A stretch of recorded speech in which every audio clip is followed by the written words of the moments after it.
something means you've just done it enough that you.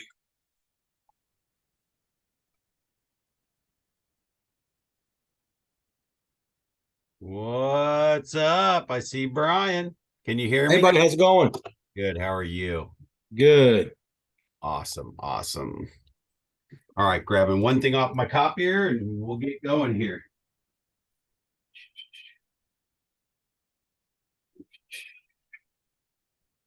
All right. How's everything going in your world? We're waiting It's for. going good. Well, it's slow right now, of course, like everybody else, but it's going. Is it just you and me today? I thought it was a group meeting. Yeah, it is a group call. We'll see who comes on. I know there was probably about a dozen people that said they already had stuff going on. So we're recording it. So we'll get into it really quick, but I'm sure some more people will tune in. So, yep, here comes Amber now. Good. So it's interesting that you say a lot of people slow. I'm sure that's common. So actually, I've had two calls today where December is their busiest month. Right. So, and I know everybody says that all the time, but sometimes just when we think that things are slow, they may not be, and or they might be, right? Right. So it's all just kind of how we talk to ourselves. And one of the things that you know, I always try not to sound like a broken record with you guys. However, I literally attached to the email reminder a quick video clip that I did. I get on this coaching call on the Clubhouse app, if you even know what that is. You get on stage and you talk and people share. And I get in this one room where it's just really good. It's my coaching mojo for the day, honestly. The topics and the different perspectives I hear on every kind of topic from just setting goals to being happy. I think today's was, mastering happiness in your life, that kind of stuff. So I tune into that stuff all the time, and it helps me keep sharp and hear different perspectives and how I can relay challenges that you guys are having, coaching clients are having in life, and just be able to ask the right questions and bring some content to the call that you can relate to and help you break through those barriers that just show up as we're going. And of course, one of them is how we talk to ourselves and things like that. So one of the things that I try not to sound like a broken record on, but I literally shared this on that group call the other day, is there is one absolute for certain thing that I know for a fact from what now 20 years of coaching and the people that actually do it.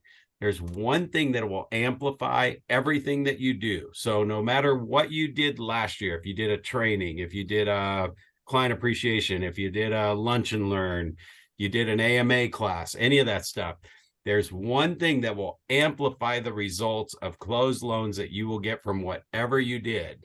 Client appreciation party, giving out pies, whatever. And that is the database relationship and follow-up.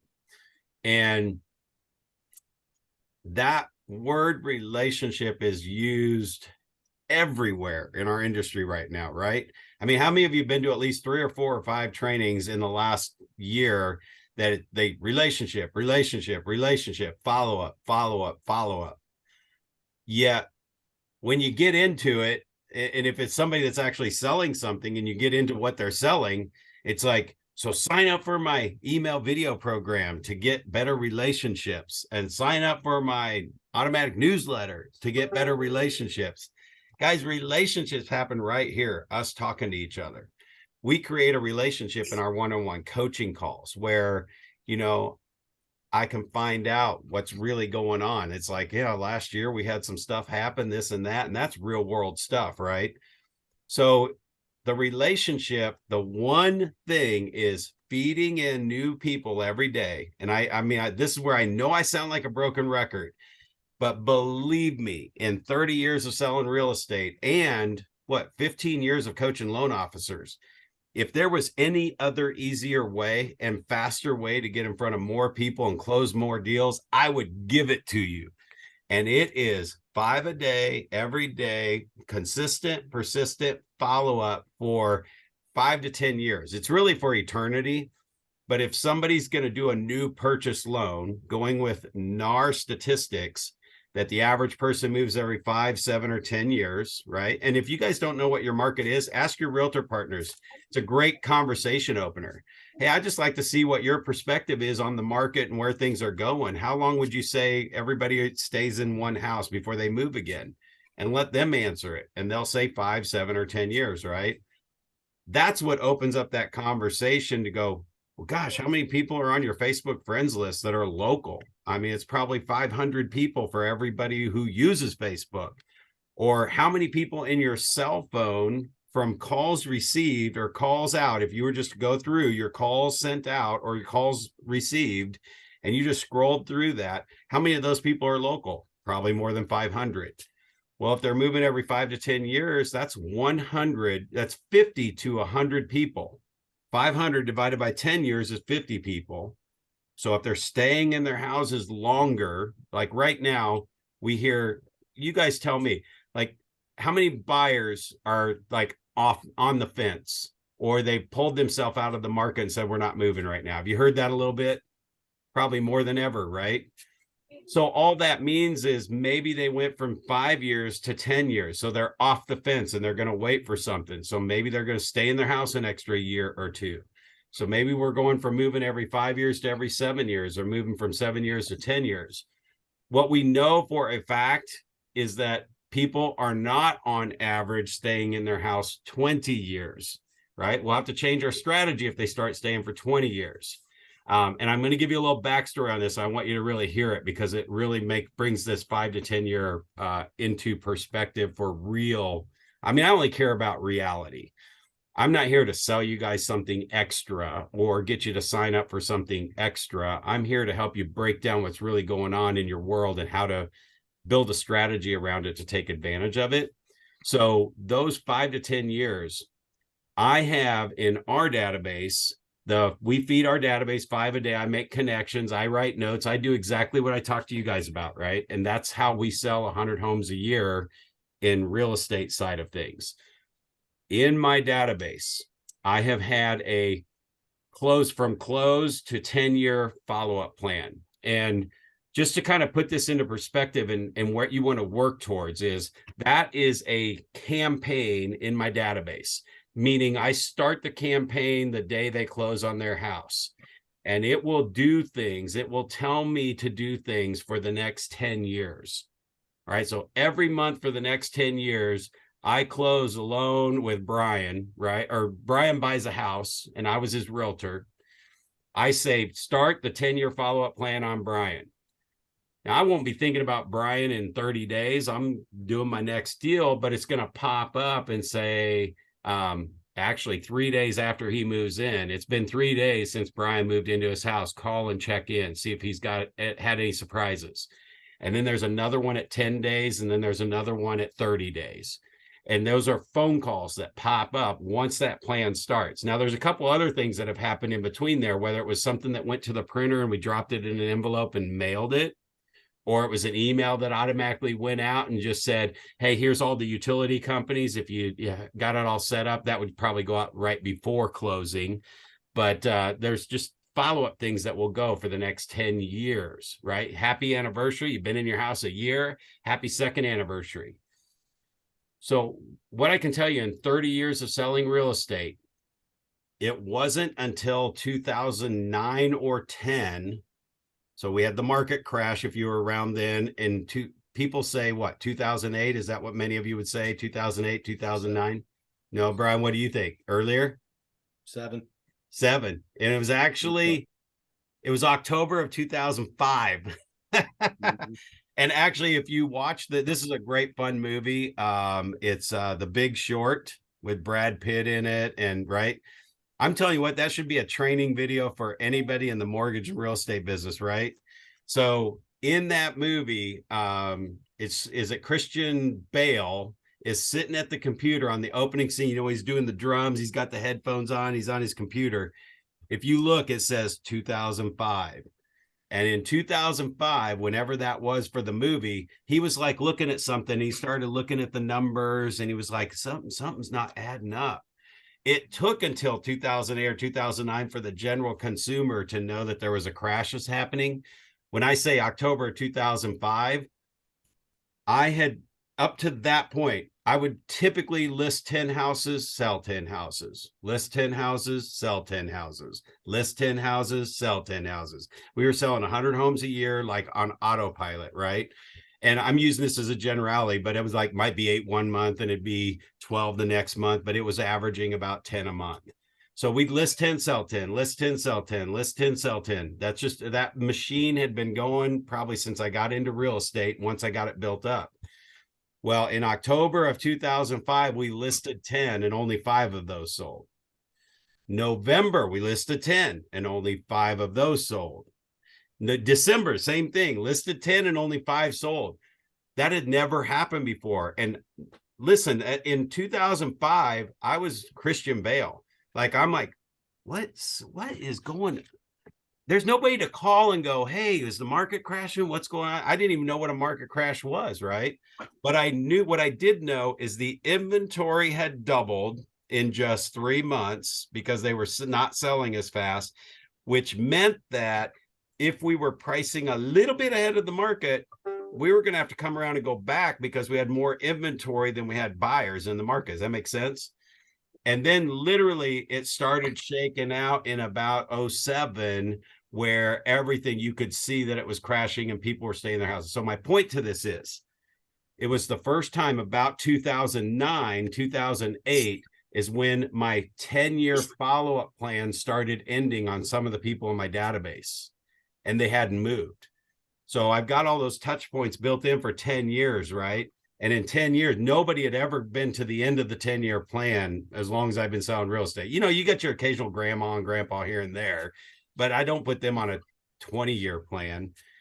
There were literally enough people hitting the end of the 10-year plan. I was like, okay, I need a 10-year to 20-year plan. And I even created a 20 to 30-year plan by 2013 or 14. We had people that were coming out of those plans, right? So I really use the 10 to 20-year plan quite a bit. I've probably only got 1 or 2 people on a 20 to 30-year plan. Does that make sense? So the average person is still moving every 5 to 7 years. But once they hit the end of the 10-year mark, I knew that they are actually staying in their house 10 years. Either way, let me pull it back. Those 500 people that are local on your phone, no matter who they are. And I'm saying, like, a lot of times people say, well, some of those are realtors. Okay, realtors still buy houses and you can still provide the loan for them, right? So everyone for you guys is a potential loan application for a new purchase loan. Out of those 500 people, if it's 10 years, it's 50 of them for sure are probably moving, and probably 100 if it's every 5 years that they're moving. You just divide 100 by 5, and it's 100 of them are moving, or 500 divided by 5 is 100, right? So it's somewhere between 50 to 100 deals a year that are happening. So that's why I keep harping on that, because if we get that brand plan in place where you're feeding that every single day and then you can stick to it and follow through, it will amplify the results of everything you do. So today's call, really what I wanted to talk about is to find out where everybody is. And the mastermind part of this is, you know, what are your guys' what are the challenges you're facing right now? Because most of you are probably experiencing the same challenges in some sense. And if there's something specific, we'll pull it aside and have a separate call if it's not something the whole group can benefit from.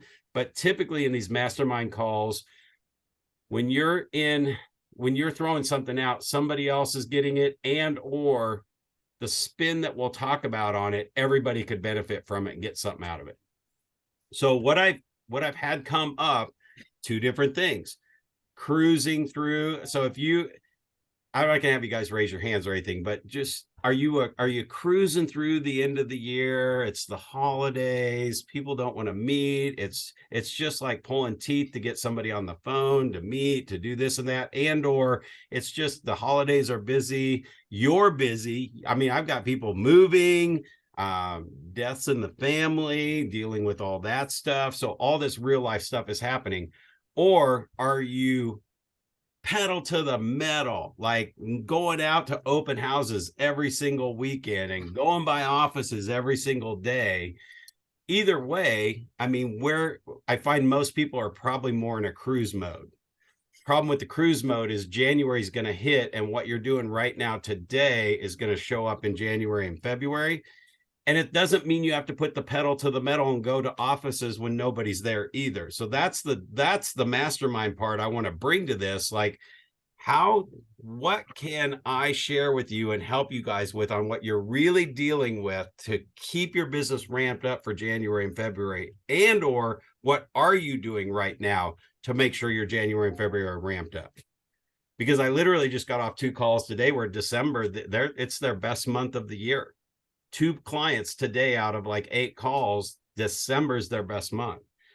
So this call, as the group call, is really just, where are you right now that you would be willing to want to share and talk about and make better, get better results, get January and February ramped up, and maybe even sneak in an extra deal this month or 2. And somebody else may have already been where you are and will share that. And then I can share some stuff as well. So not that we're going to leave it totally wide open. I've got the agent playbook that I sent you guys to go through some things just to kind of, these are the things that when I look at them, if you're kind of in cruise mode or you kind of let your foot off the gas, there are things that won't take a lot of effort to do that will keep you moving forward, you know. But I wanted to open it up first to anything that's going on in your guys' real world stuff. If anybody has anything to share.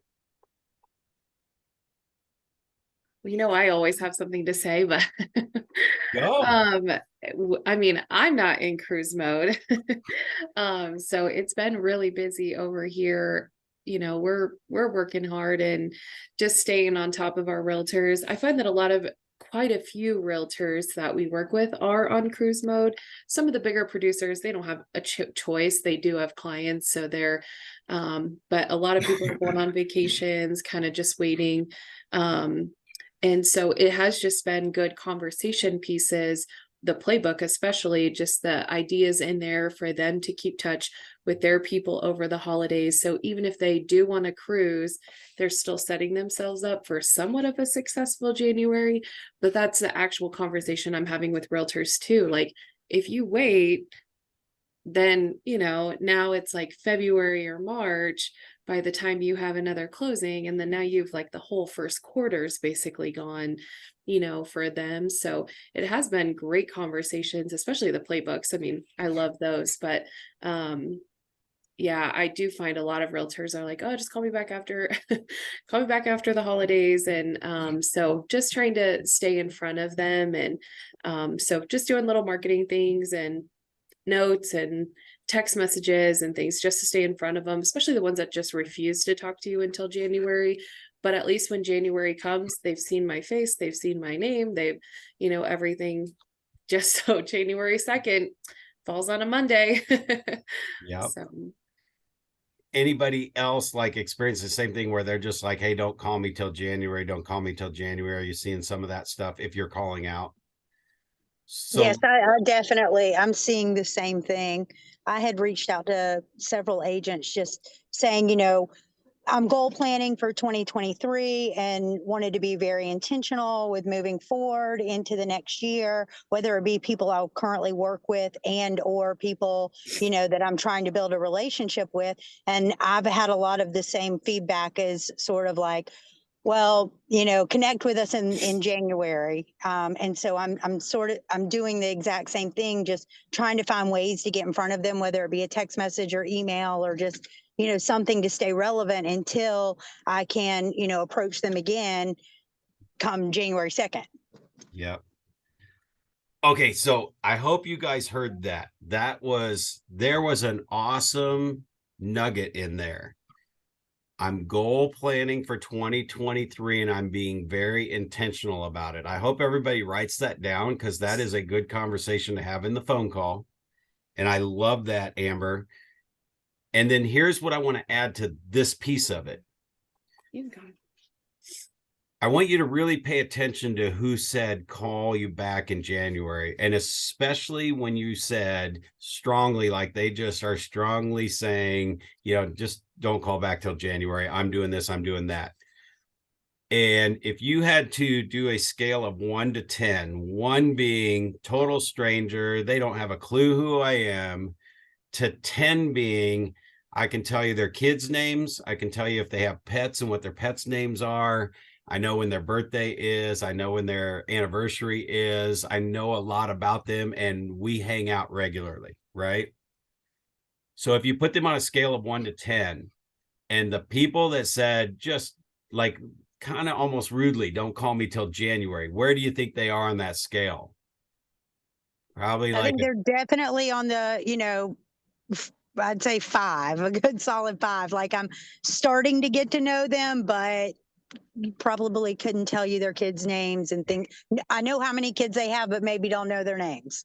Yeah. Actually, I'm glad you said that because I want to preface this. I don't mean for you to go out and make a whole bunch of new best friends that you have to know everything about them. That some of these Yeah. people we probably don't want to be best friends with.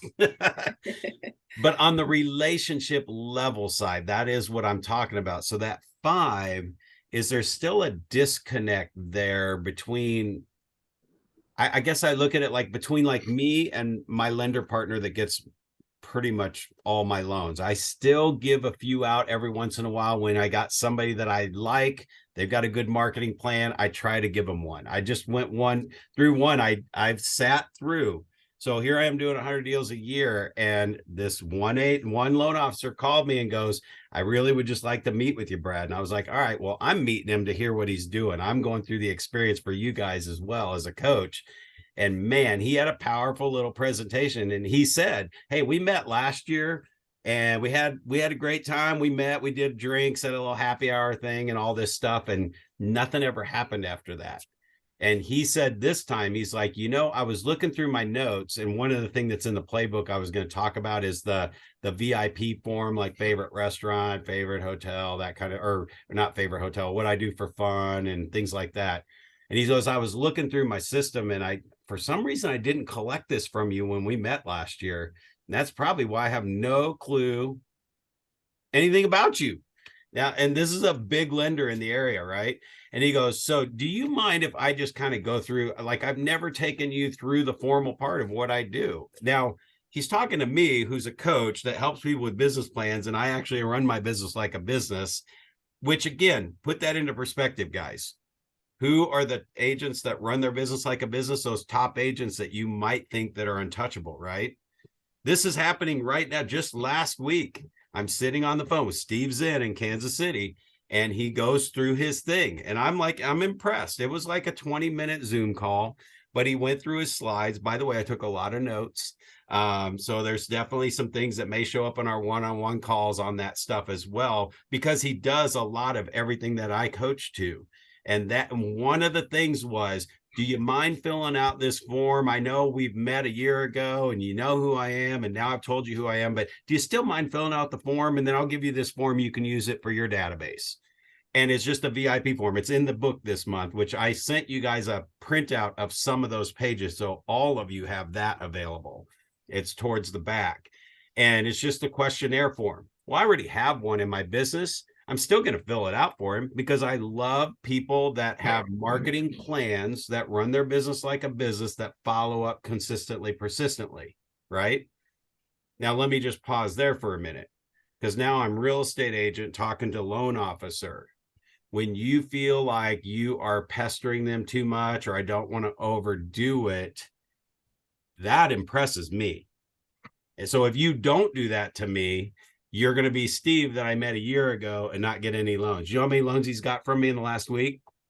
2. And I use another guy regularly. My guy, Sean, is my guy. But see, so that brings me to the next point. And I'm just trying to put this into perspective when we talk about this relationship. And the fact that you've got them at a 5 is great. We're going to keep moving them to a 6, 7, 8. But when you get them up to around an 8, 9, up in there, you probably won't ever be at a 10 with all of them. But if you get them around a 7, 8, or 9, I'm not going to tell you you're never going to hear me say, just please don't call me till January. I mean, I'm just busy till then. I'm not going to say that to you. It's like, man, I would really love to meet with you, but this week I've got a vacation in Cancun coming up, so I'll be leaving on Friday. I know it's going to be crazy when I get back, so that'll be Monday, Tuesday. And then we got Christmas coming up. It's like, you know what? Hey, that's how our conversation would go. It's So it's a totally different conversation. So actually you can gauge your relationship by how they're responding to things as well. My whole point here is if you can move everybody through that brand plan where you become top of mind, and then you got the long-term drip plan, you actually, and it's another piece in here, you become their go-to person for anything that has to do with money. And they will take your calls more often. They will meet you more often. Now, I'm not saying they're going to meet you every time. They're going to be busy. Schedule's busy. Can't meet till next week. I will literally tell people I know, it's like, as much as I would love to meet with you right now, if I take on one more thing, I'm going to snap. Okay. Can you please call me back in 2 weeks? Right. And I've even encouraged people like, hey, put me on my drip. If I don't see you at least 10 times in the next, week and a half, I'll probably forget about this meeting. And guess how many times they drip on me? I gave them permission to drip on me, and they don't drip. So anyway, I don't want to beat that horse to death, but I do want to really say the relationship piece is consistent, persistent follow-up. And the one thing that I hope you guys will take away with, and that we all work on in 2023, is you are going to get 2 to 3 times more business if you get everyone in that brand plan, just a few people a day or a few people a week, every week for 52 weeks, right? Or for 50 weeks if you take a couple weeks off. If you get consistent doing that, man, you're going to have a lot more fun when we talk about, oh, I got an opportunity for lunch and learn. Okay, well, now that timeline of the things that happen before and the things that happen after for that lunch and learn are going to be impacted 10 times more. And when you get 20 realtors to show up and you've mastered this follow-up process, you're going to actually pick up 4, 5, 6, 8, 10 deals over the next 3 months from 40 agents versus picking up 1 or 2. And really, if you go back and look at everything you've done to this date, you guys tell me if you got different results, because I want you to share this part of the mastermind. If everything you do gets you 1 or 2 deals, that's a pretty good deal. Sometimes we do things we don't get any. Most of the time, if we get 1, great. And it's really a success if we get 2. And if anybody has done any kind of event or anything at all where you got more than 2 or 3 loans from that one thing, please share. But otherwise, do you guys see that that's kind of, is that pretty typical of what you see? So go ahead. Carrie, did you have something to add? Oh, not really. I do have a realtor who is doing, he's doing these first time home buyer seminars. He's actually doing it through a company. I'm not sure exactly what, but it seems to be very minimal spend on his end, but each of them results in typically, like he had one on Thursday night, and between Thursday and today, I've gotten 34 leads from him. I think probably out of those 34, 6 will be loans next year. Most of them are a year out, but this is our 3rd one. I think we're going to have, out of 3 of those, I think we'll have at least a dozen transactions next year. So kind of setting it up, but yeah, I think it just, one thing we were actually talking to realtors about last night is, just because you want to do something doesn't mean it actually makes money for you. So, even if you want to do that, like the end goal is clients and to make money. And so we need to go and spend our money and our time on things that actually generate business. And so, yeah. No, this is great. So this is where I love when you guys are sharing, because things are coming up in the coaching calls that we're talking with other coaching clients about. So Carrie, that one came up specifically on one that what I was real big about tracking the ROI. And I know these people come to you and they want you to write a check. And just, if we haven't had this conversation on a one-on-one, and even if we had, I want to do it again, say this again, because I really want you to hear it and really bring it to your business. Because in this particular case, she did, and I'll tell you the result of it. But it is, no matter what it is, if you're looking for a 5 to 10 times return, okay, there's, out of the next dozen things you do, 1 or 2 will probably get your money back. And or it might even double your money. Meaning, I'll give you an example. Boomtown, if you've heard of Boomtown, most people have heard of Boomtown. Boomtown is something that'll cost like, when I did, it was $2,400 a month. Well, we got 24 sales. So 2 sales a month came out directly from Boomtown with a lot of manpower work and follow-up behind the scenes, right? But in 1 year, out of 1,000 leads, we got 24 closed. We actually got 100 of those 1,000 leads in the database, got 100 in the database and closed 24. Well, 24 sales with an average commission of $5,000 was $150,000, right? But we paid $2,400 a month to have it. So, and then by the time I paid the buyer's agent their 50% split, right? 70,000 divided by 42,000, I didn't lose money on the deal, but I also didn't make a 5 to 10 times return.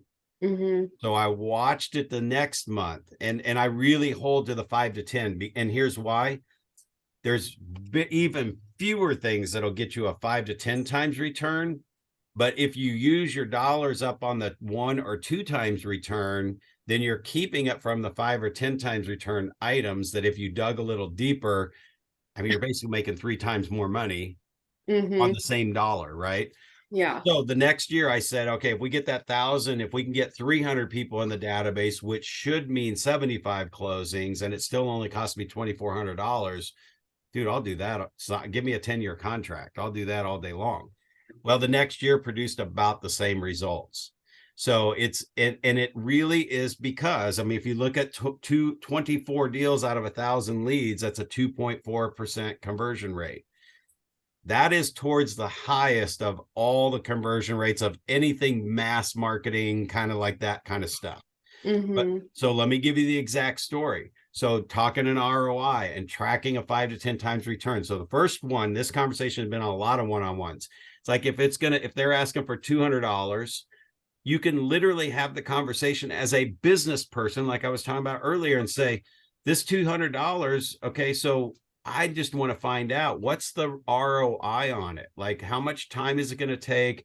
What does the system look like? Where does the lead, you can ask this question, where's the lead come in? How do you handle it? How do you process it? How do I get in touch? How do I process it? What's your expectation? And then let's figure out how much is it. So if that $200 a month is going to generate $2,000 in commissions every month, I'm probably going to look at it, right? And I might even do it. But if they can't even show you the plan on what's right, what are they getting from it, then you can. Here's the thing, you don't ever have to say no to anything. In fact, the more you guys don't say no, the more you still might get referral business from them. But the second you have to say, you know, I can't do that, it doesn't make sense, or I don't want to, or you avoid them, well, you're probably not going to get any more loans from them either. So that sucks. So you have to say no without saying no, right? Right. Yep. So you have a business plan meeting with them and you say, I just want to figure out what the strategy is. And actually, I'll tell everyone, you go to a conference today and they've got the booths out back and they've got the thing that's going to change your business. I will say either have your strategy figured out before you go sign up for it, just because it has a show special price and it's half price, right? Have a strategy to get to 5 to 10 times return in place, or don't sign up for it. Yeah. Because even if you get back home after the conference and then you figure out the strategy and now you have to pay full price for it, well, your strategy is for a 10 times return. So it doesn't matter whether you got half price or full price, right? So it slows the process down. And if you're at a show special or something, hold them accountable to it. Say, can you guarantee me, like this is $2,000 a month, can you guarantee me 20 grand a month? Right. I'm literally asking that question. You already know what they're going to say, right? We can't really guarantee anything. No, I understand. That's why I'm asking. Yeah. So if you could guarantee it, what would it look like? Yeah. Who's your top person using this that's making $20,000 a month? Can I talk to them? Exactly. Well, we really can't just give our clients some. Okay, I mean, we're going nowhere. There's no 10 times return. You're not helping me, buddy. So and this is where you're doing the same thing. I would love to sign up for this. I have $2,000, but I can't just give it to you. You got to This get is it what from we me, do. right? Yeah, And so you walk away from the booth and they're the ones that let you down, not you said no to them. correct. Right. Yeah, yeah. So second thing I want to say about that, so this tracking ROI, this was just on a call today. They have one agent they're paying Zillow, and actually the realtor, believe it or not, is paying for more than half of the Zillow. They're only paying a small portion of it, but they've gotten 4 transactions from the Zillow. And I usually leave names out here just in case you're on the call or whatever. It's more about the example, right? But they Right. literally got 4 deals in the last month from this Zillow contribution, and the agent's more invested. Now, the second agent is on realtor.com. And that one they were paying $1,000 a month for, or it might have been $500 a month for, but they've gotten no deals in 6 months.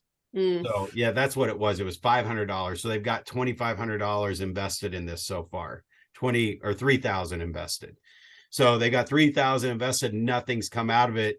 So they did. I mean, the ROI says, hey, I need to see a 5 to 10 times return. This isn't working. So I can't do that anymore. I'm not going to be able to write the check.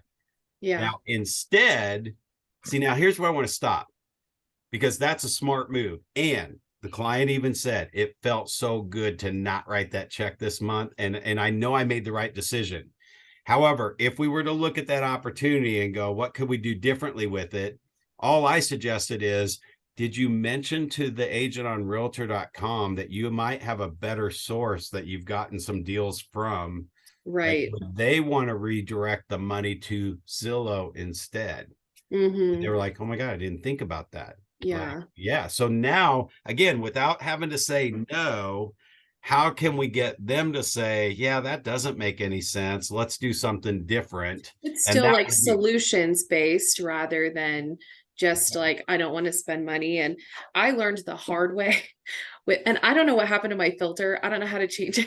Yeah, that's okay. We're I'm not getting just over all here being weird. I purple know. rain, baby. Purple rain. But yeah, I learned the hard way with paying for leads and not making sure that they actually realtors have good follow-up and make sure that our plan is in place. And we did have the conversation of, if this isn't working, I'm not going to keep paying for it.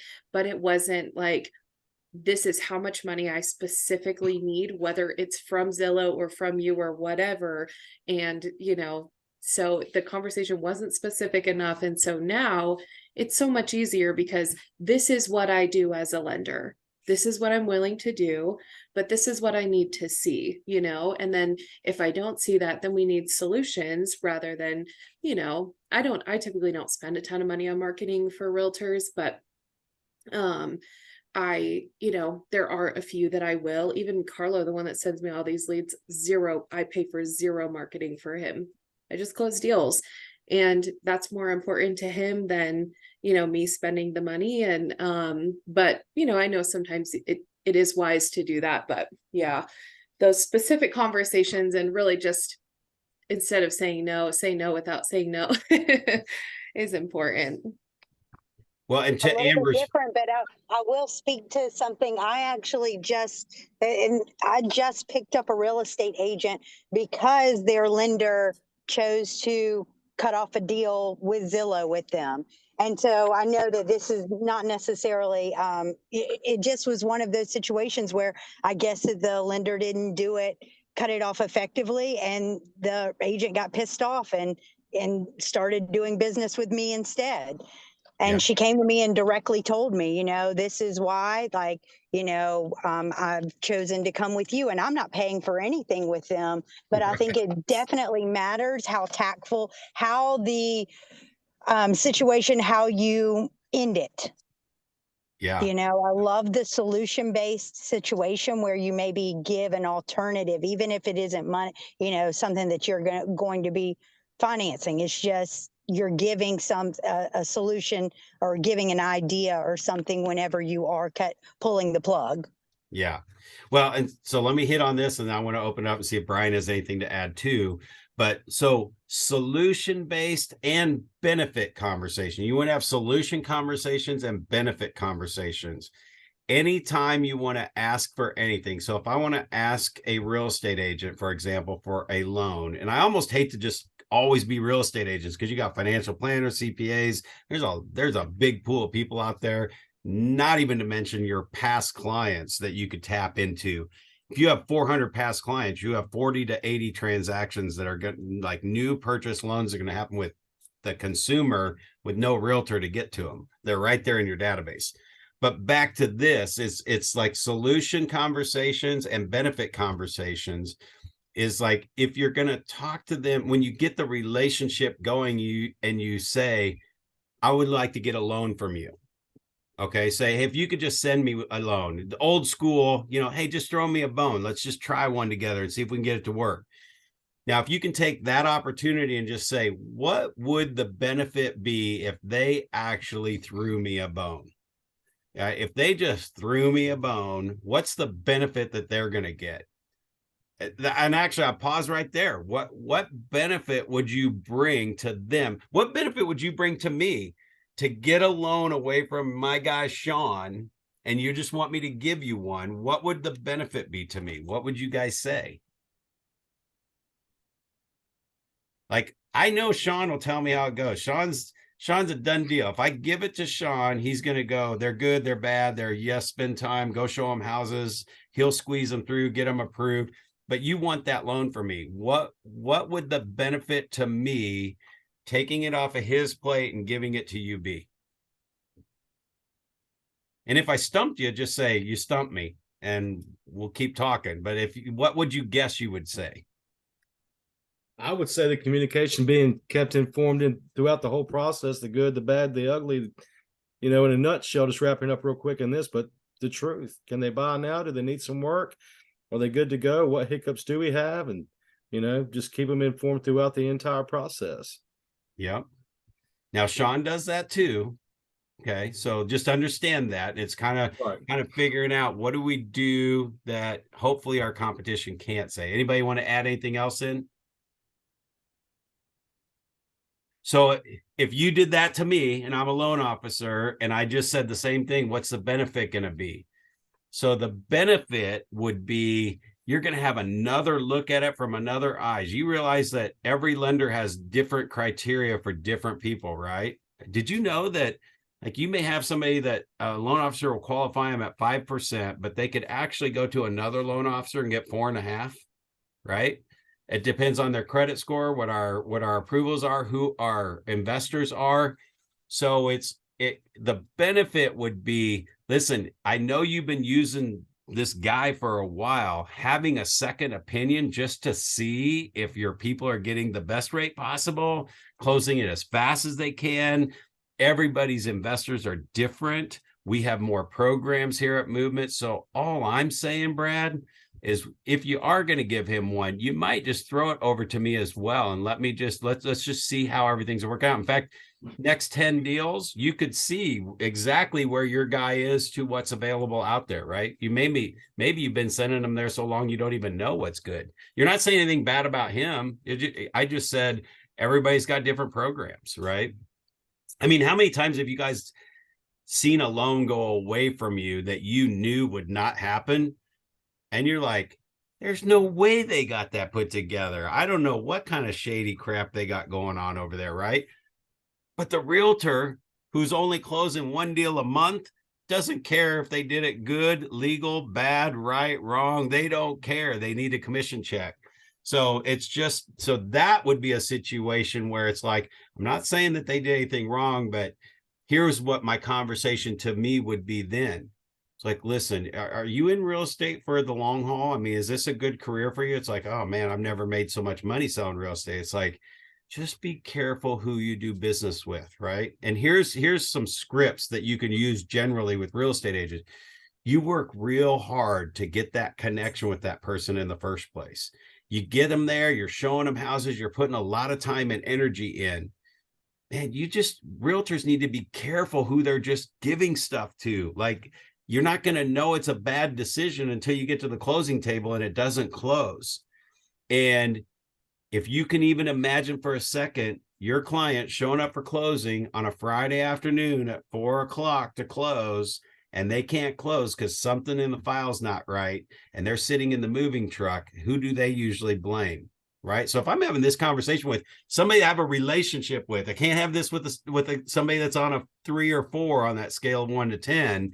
But if I've got them to a 7 or an 8, let's talk about your real estate business for a minute, because I'm concerned about this for real estate agents all the time, and that they work so hard and they're sitting at the closing table. It doesn't happen. It's a Friday afternoon. Heck, everybody goes home. Your clients are sitting in a moving truck. They have no house to go to, and they have to go find a hotel room. That is the worst situation you can ever be in as a real estate agent.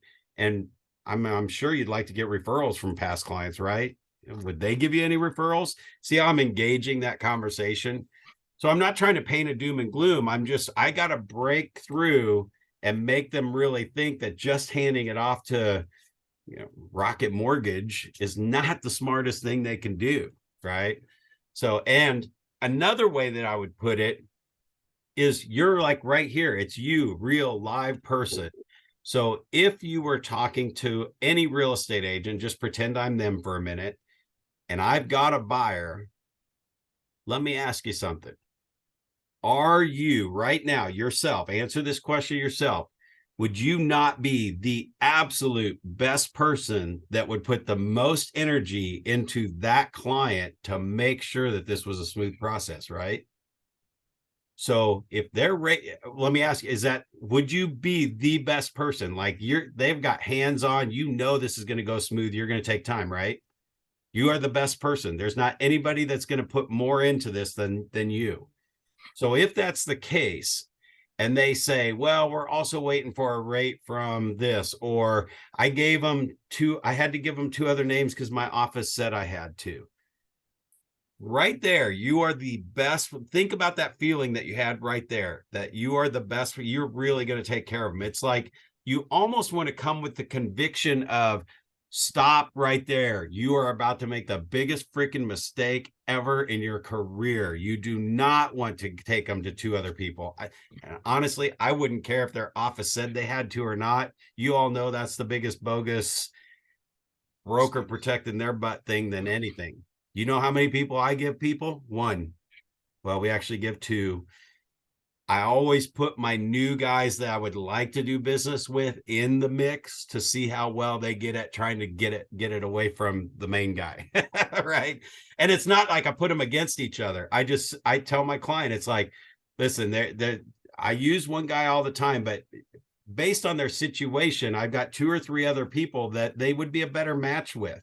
And so I say, and I'm going to give you this other guy too, and I want you to really talk to him. Don't tell him you're shopping him, but just see what they both come up with, and see what they both tell you. And you go with the one that you're most comfortable with, because I'm good with either one of these. I know they both do business the right way.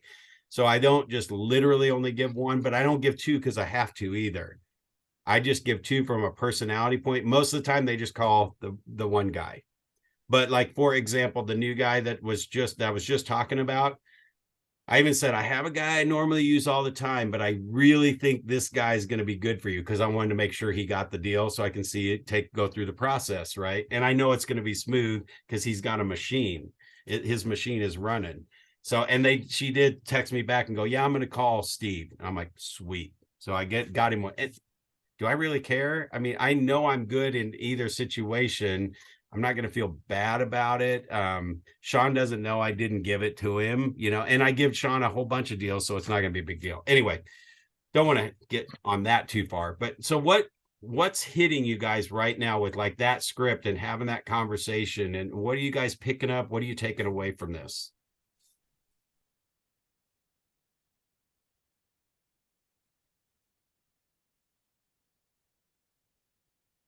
Any different perspective, or that you need to put a little more work into it, maybe figure out, be a little more strategic, or not?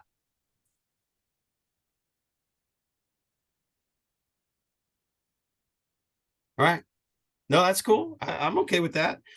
So anything particular that you guys want to make sure we cover before we get off the call? Because if you're here, you've got my attention and my time. If there's anything specific you want to cover, otherwise I'm going to jump into a couple of things in the book. Big challenges you have, anything going on, or scripts or things that you see popping up a lot. Okay. I do want to hit just a couple of things in the book. So I did attach a copy of the playbook. I just copied some of the pages out. This is the agent marketing playbook, by the way. If you don't get the playbook and you're not subscribed to this, I don't care about that. I'm not selling the playbook. If you are getting it, I would say keep a copy of it and start putting this in your business every single day, every single month. Like, you do everything in this book to your real estate agents, even though they are maybe getting the book or not getting the book. If they are getting the book and they're seeing the things in the book showing up, that's really cool, because then it shows that you're applying the book that you gave them to your business and you're getting their attention. But also, if you order 25 books, you could do this with 100 agents. Send them the stuff that's in the book. And I do this in my marketing to other real estate agents. I'll put them on my 8x8. So a Kansas City agent, I go to a conference and I meet 100 agents from around the country at a conference, and I'm on purpose to get their information, connect with them so I can write them a handwritten note and put them on my 8x8. Do you know that I just put them on my regular 8x8 as if you were a local consumer? Brand plan. I'm saying 8x8. Now, brand plan is what you guys understand it as. The 8 touches in 8 weeks. I will put an agent on the exact same brand plan that I put a consumer on here at home. The only thing I add in front of that plan, so there's my brand plan for a local consumer. Once I meet you, I write you the note, and then you get your little drips. All I do is copy that plan. I add one extra letter in the front of it that says, hey, it was great meeting you at the conference. Wanted to share one of the things that we do that's helped us sell 100 homes a year and keep in touch with our database consistently, persistently. It's the 8 touches in 8 weeks. So I'm just going to send you the stuff that I send. Feel free to copy and paste and use anything you want. If you get the playbooks, you send this stuff to agents. You do the stuff that's in here every month. Do something. They have the holidays. They have all kinds of stuff in here. The days of the month, the crazy days, things like that. Make sure we're good on time. You apply the book, send the memes, share the stories. You know, you copy and paste or copy a couple pages out of here and drop them in the mail for a story to read if you like it or whatever. So feel free to copy and use anything I send you if it matches up with what you're doing to keep in touch with your database. So I can send this to 100, 200 real estate agents every single month. Not that you want to do a PDF digital version and send them the book and say, here, I want you to send that card to them. So that if they get the book, they're like, hey, that looks familiar. And they look and they're, oh yeah, it's a playbook. Oh, my loan officer actually applies the stuff that they're giving me to do. Maybe I should do that, right? So you don't just give it to them. You're just putting the book into play. So that's why I printed off a couple of these. And if you don't get the playbooks and it's not in your strategic plan to get it, because if you're going to get it, you should have a 5 to 10 times return, right, on your investment right away. That makes you get this book to come alive and actually make money from it. If you don't get the playbook, let me know you would like to get me to send you a copy of the playbook. You're going to get my Coach Corn playbook every single month. I'll send it to you and you can copy and use ideas out of here if you're not getting the playbook. So it's not about selling more playbooks. I buy 25 copies every single month and I send these out to my realtor friends, even though it says Coach Corn and all that stuff. Most of the top realtors around the country know I coach.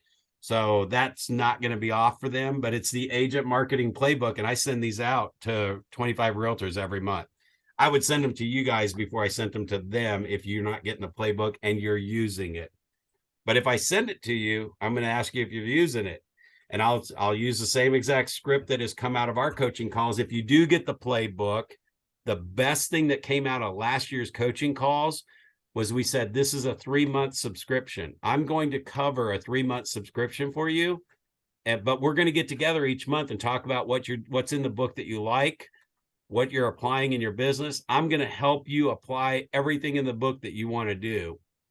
And at the end of 3 months, if we haven't met and we haven't done, if they haven't met you in 3 months and they've avoided you and you've been giving them the book, you just cancel the subscription. So it's not forever thing. I got to be able to meet with you once a month and talk about marketing ideas in your business. What'd you see in the book? Because now I'm having business conversations. So I want to kind of pull this in too. On that scale of 1 to 10, when your relationship's at a 5, when you start having business partner conversations about helping them grow their business and getting a 5 to 10 times ROI, like that agent that was on realtor.com, it's like, hey, would you want to look at an idea that's got a way better return and maybe reinvest your dollars there? I didn't even say I'd pay for it. So I love what Amber was saying. Like, I'm not even saying I'm going to pay for it. I'm saying reinvest your dollars there and get 4 deals. So if you're spending $500 a month on Zillow leads, you got 4 deals, man, if the realtor spent the $500 a month and they got 4 deals, they would probably say, heck yeah, I'd make $10,000 on that $500. Great. Then that's why we're partnering up, so we can make sure you get a 5 to 10 times return. I just got myself talked out of paying for anything. All right. So any questions about anything so far?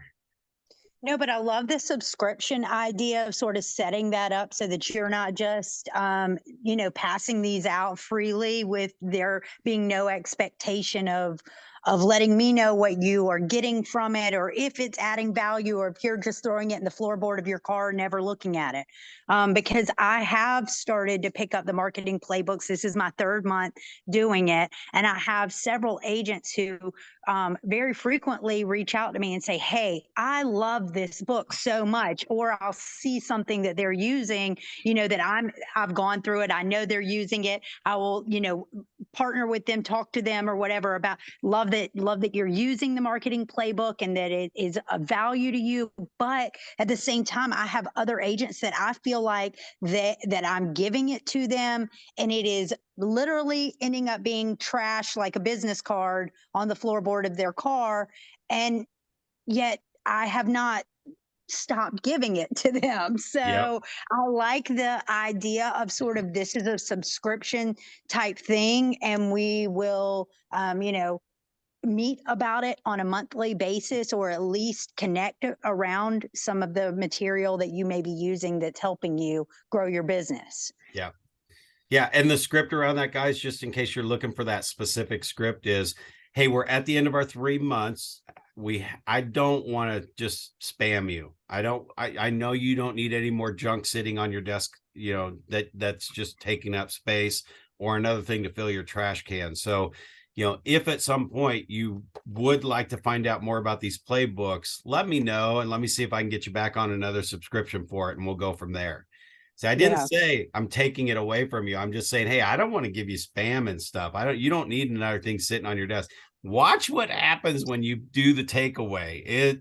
It's a psychological thing, like you're taking something away.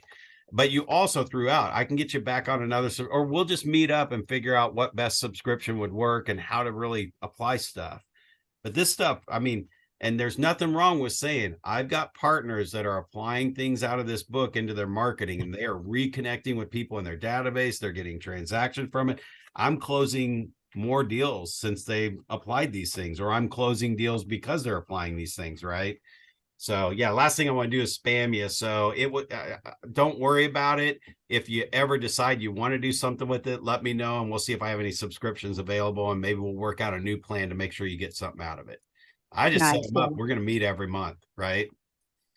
So yeah, so like in here, guys, I mean, this is another one. I have not read this book yet, but I have heard about it, and I actually ordered it this week because I haven't read it, and it's selling in a crisis. And basically, you can't stop the waves, but you can learn to surf. I mean, we are in the market we're in. So how do we take advantage of the current market to do what we can do? And he talks about it's a pretty fun written book. It sounds like, as a lot of his stuff I've never heard of before, but that's one of the books that's referenced in the book. So if I got the playbooks, I would probably grab this book. And if you're a book reader or an audio, I would be looking for the Cliff Notes version of that, or I'd be getting the book because it's in your playbook this month, right?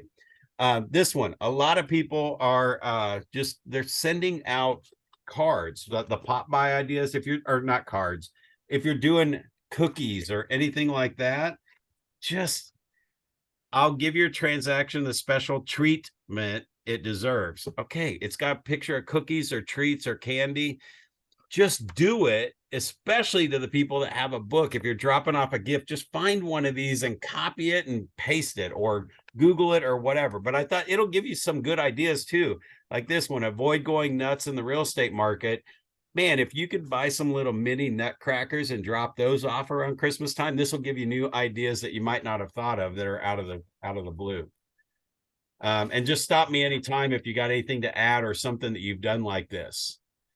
The next one was the holiday marketing page. I copied that.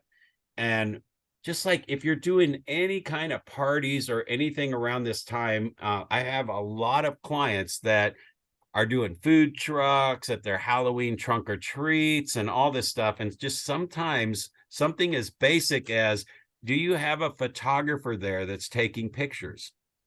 In fact, one of the clients that we had on a call was doing a big trunk or treat thing with it's a monster office, and they got invited to it. And he was sharing that, you know, there's a really cool spot where they can sit and take pictures with their family. And I'm like, you have the photographer there to take the pictures, like that you can send the pictures out to them and you can follow up. Yesterday, we went to, I just went to the president installation for our board of realtors here in Kansas City. And one of the title company guys had 5 stands around with an iPad on it for you to do your selfie pictures with friends. Well, by the time you said get in front of it, take a picture, 3, 2, 1, snap, and it's an iPad on a long, tall stand. He had, I think, 4 or 5 of them around there. You hit that, and then it gets your name and your number and your email to send you the picture. He just captured probably 200 names and addresses of realtors, and he's with the title company. So just doing stuff like that. So the book will make you think of things like that. The other one on here that I circled, branded moving boxes. Man, again, these can be kind of expensive. I actually just found a warehouse local that got rid of boxes. Through relationships and through connections. When I first heard this idea, I looked into it, and at the time they were like 50 cents or 75 cents a box, so that was cheap. But as soon as some of the realtors started using them, they started to go up to like $2 and $3 a box. So if I'm going to give every client 20 or 30 boxes, you know, that's like, holy crap, I'm spending $60 at a listing appointment to leave them 30 boxes. And some of the realtors would say, well, we just give them 3 boxes. What the hell is 3 boxes going to do to help anybody pack their house up and get it staged? Well, that was stupid. So I found a local sock company that was shipping to Walmart through my relationships. I just started asking, anybody know anybody in the warehouse business that has boxes they don't use, whatever? I'm looking for moving boxes. It took me a month or 2, but that was my general conversation with my database people, which the system was popping, time to call, time to call, time to call. My calls aren't like, hey, you ready to do business? My 10-year calls are just, hey, what's going on? It's been a little while since we talked, because I have a call in there every 3 months, every quarter. And sometimes I get voicemails a couple times a year, and I talk to them a couple times a year.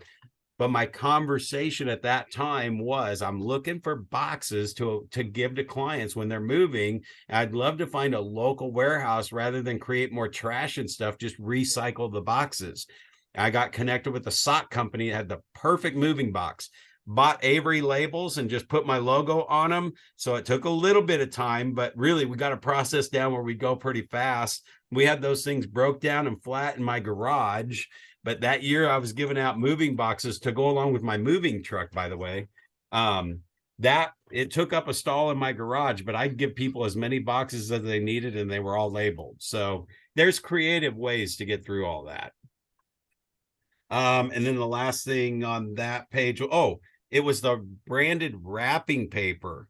Holy smokes. If you got a character and you're in the playbooks and you did your character wrapping paper, buy some of that stuff. I mean, you could be wrapping presents with your character and your logo on it. This was another thing. This was the Big League Chew. So it's a good summertime one, but there's my character. This bucket, I think, was $40. And I could buy the packets. They were $29 for like 10 or 15 or 20 of these. And they're all personalized with your picture or logo or cartoon character. So there's all kinds of crazy stuff you can get into. But again, that's like a little bit of spending money. I put the power of branding page in there. Not going to spend time on the call on this because it's graphic and it's pretty easy to just explain which consistent, persistent, to move those people from that 1 to 10 scale, from a 5 to a 6 or 7 or 8, to where they say, just call me in January. I'm too busy right now, to, man, I want to meet with you. And I tell you what, I'm out of town next week, to that conversation, right? And then me trying to figure out how to meet with you and when to meet next, which still might be January, but it's a different conversation. This just kind of shows the power of branding, where you're trying to tell somebody how good you are versus them coming to you going, hey, I heard you're pretty good at what you do. Right. So that's kind of cool in there. And I mean, there's a bunch of good stuff in here, but building the business, guys, every month, this is in those playbooks. Now, we do the loan officer playbooks. We haven't had them for the last few months because of our printer or whatever and content, but you could just take it right out of the book and what you would give to the realtors. It's like looking at your past business from 2022. Who are your past clients? Who were your circle of influence? Who was your business network? And then just the people that you need to reconnect with. Like, do this with your business, as well as, if you're doing it, say, hey, I sent you the playbook earlier this month. I don't know if you got to page 25 and 26 yet. I was just checking in to see if you saw that. And it's really about just looking at your business and where business is coming from. Now, again, right there, Amber, it's like, God, what was that? And it's like, the agent marketing playbook. Yeah, it's got hundreds of ideas to grow your business every single month in it. I've got you you got 2 months left on your subscription. Let's see if you can find it. If not, let's just meet up. I'll bring you another copy and give it to you. Oh yeah, that'd be great, because they probably threw it away, right? But at least you're calling them out without calling them out. And now they're like, and guys, let me say something about that, because once you create the value behind it, they'll actually look at it. So if you have an automatic newsletter that goes out and you want to find out if it's valuable or working, sent out 500, got 300 opens. Okay, call the 300 opens. They're on your database somewhere, but just say, I'm going to now find out if they're actually reading it, what that click through means. And if you called all 300 that had the open rate, and you just said, hey, I send you a newsletter every month, just checking in, see how you're doing. I send this newsletter out, and last thing I want to do is send you junk mail. But I'm just wondering, do you remember anything out of that newsletter that was really like important to you, or that was good information? How many out of 300 would say, I don't know, 301, right? Yeah. Or maybe 299. So what good is the open rate if they can't even remember anything from it anyway? So again, there's branding, where we're just branding our name. But when somebody says, oh, this newsletter has the best content ever, like they're getting some good stuff out of it. If you tell me that, then I'm saying, okay, verify that. Call the 300 that opened it and see if they got good value out of it. Or just be okay with the fact, you know what, I just send it out. I get click-throughs. They see my brand. Okay, well, I'm done asking you about that one then. But don't keep doing it because you think they're actually reading it. And the honest answer is, you could call 300 of them, and if 200 of them are getting good stuff, or 50 of them are getting good stuff out of it, and then, oh man, you helped me realign my doors. Like, one of the things in one of the newsletters I saw once was how to put a wedge board in your door when it doesn't like latch right, and loosen up your hinges, and then stick this board in there and close it, and then just pop them back down. It's like, holy crap, that worked. This door that was like always hard to latch just got lined up instantly. And I was like, that's the coolest thing ever. Now, there wasn't enough branding for me to remember who gave it to me, but I saw it. Threw in this just on your different campaigns, giving out gifts, round of golf tickets, just a bunch of different ideas in there. Oh, this is it, the little black book of intel. So this form right here is the one where, if you could just, like, when you get a client from the beginning, hey, we love to have a long-term relationship with you. This is the honeymoon, when they're first getting their approval. If you'll take time to fill this out, then you'll have stuff like their favorite restaurant. You have their phone number, all that stuff. We go through this with one of our forms as well. Let me get your address, your phone numbers. Is there a second number? Is there a work number? And I know we're a couple minutes over here. So that's your VIP list. The YouTube stuff. Oh, there was actually one other page before that, on bios. Here's something you can do during your cruise time during the holidays. Go Google your name and mortgage behind it, or Google your name and movement. Movement will probably mostly pull up your movement pages because they plaster you guys everywhere. But do your name and mortgage and see what sites pull up. Go through your bio on every site that you can find that you're in and see if you've completely filled out your bio, from a story about yourself, your history, your areas you service, all this stuff, because your bios and everything, like you might even have a realtor.com account. If you do, I mean, they give realtors one for free. I don't know if they give mortgage guys or not, or gals or not, but if there's a bio, fill in everything, put in zip codes, everything, because you just come up on more searches that way. So that was your bio thing that I wanted to hit on. And then the YouTube, if you're going to shoot videos and you're going to throw, I mean, I throw every video that I make on YouTube, and then I'll share it from YouTube to other places because YouTube has the better Google juice. In fact, if you guys go to, here's another one, they were talking about branding, putting your URL in the description early on. You know, if you go to youtube.com/Coach Corncom, no dot, Coach Corncom, it'll take you to a page where I've got all kinds of, you know, just how to get out of a rut and things like that. It's also got all of our movement stuff on there that we've done. But if you go to youtube.com/Coach Corncom, every time I post a video, it shows it coming from Coach Corncom, which you would naturally, probably when you're typing this in without me saying it, go to coachcorn.com.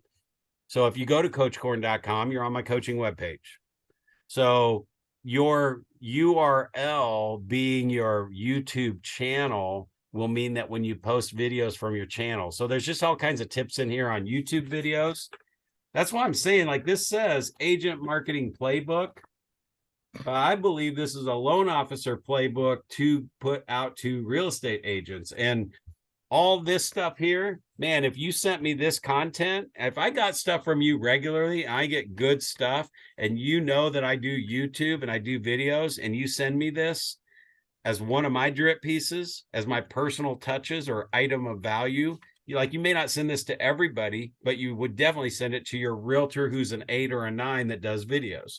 You go, hey, I just saw a great article, wanted to send it to you, or meet and drop it off or whatever. So just kind of bring it to life. Of course, I couldn't leave without the handwritten note page, and then we'll close out because I know you guys have this on your schedule for an hour. But the thank you notes for more leads. Did you write 5 notes yesterday? Did you write 5 notes the day before? Did you write 5 notes today yet? Guys, if you get into that habit where you can at least just make sure you're coming in contact with 5 humans a day that you can write a quick note to and get that habit formed, watch what happens, right? Even if you don't get them in your database, get them on the drip plan, don't have the brand plan in place yet, if you just write 5 notes a day, you will double your business next year. Double it if you blow everything else after that, because that personalizes everything. And once you get that going and that habit's down, then we'll make sure you're getting them in the database every time. Then we'll make sure you're putting them on a plan all the time. Then we'll worry about the content. But you don't need to worry about any content in your brand plan until you do at least 5 a day anyway. So maybe the goal is for the next month, 2 months, 3 months, just write 5 notes a day and don't worry about anything else behind it. I will know mentally it'll be messing with you in a couple of weeks because you're like, okay, so I'm writing all these notes, which means I'm making all these connections, but I'm not putting them anywhere. I'm losing business. Okay. But still, the important thing is you wrote the note first, right? Then you'll figure out how to get them into your database. So it's kind of step 1, step 2, step 3. All right. Before I close out, anything, feedback, comments, good stuff? Was this worth your time? Anything else you want to add? Yes, I'm very happy that I was able to hop on today. I know that I've missed the past couple, and no excuses, but I'm happy that I was able to be here today. I think it definitely adds a lot of value, just, with you and brainstorming with others. Yeah. Yeah. Thank you for being here and sharing too, because that was important. How about you, Brian? This is the first one, so I'm just kind of absorbing everything, but I enjoyed it. Got a lot of tips. Got to go dig through the playbook and study it a little bit more. So I appreciate it. You betcha. And we'll get our call scheduled too. Those actually, I think I'm on vacation next week, so you'll probably be on the week after that. I'll send you some times and we'll get you rolling. Sounds good. Looking forward to it, guys. Glad you made it on. All right. Thanks a lot. Bye. Thanks, Brad. You betcha. My pleasure.